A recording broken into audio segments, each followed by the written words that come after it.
এই জায়গাটা রংপুরের শালবন মিস্ত্রিপাড়া। মোড় এটা। এটা হ্যাঁ, আর সামনে গেলে আমরা এখানে রোকার দপ্তর। হ্যাঁ, সামনে গেলে বাম পাশে।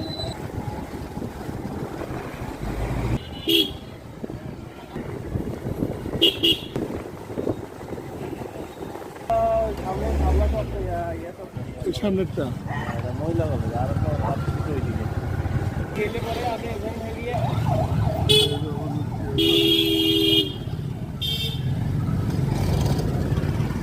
এই নিলাম এখান থেকে।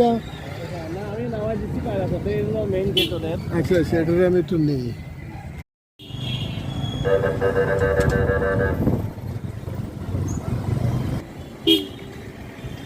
বেগম রুকিয়া চত্বর।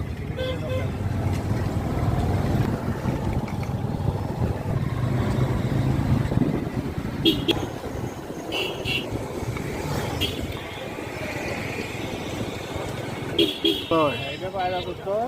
আমি এখানটায় উঠিয়ে আসসালামু আলাইকুম সুপ্রিয় ভিউয়ার্স, এখন আছি আমি রংপুরে গাইবান্ধা রংপুরি গ্রাম রোডে। আপনারা দেখতে পাচ্ছেন যে পিছনে রয়েছে তাজহাট জমিদার বাড়ি। আমি যাচ্ছি তাজহাট জমিদার বাড়িতে, আপনারা আমাদের সঙ্গে। সামনে হেঁটে যাচ্ছি তাজহাট জমিদার বাড়ি। আপনারা দেখছেন যে আমি তাজহাট রাস্তায় প্রবেশ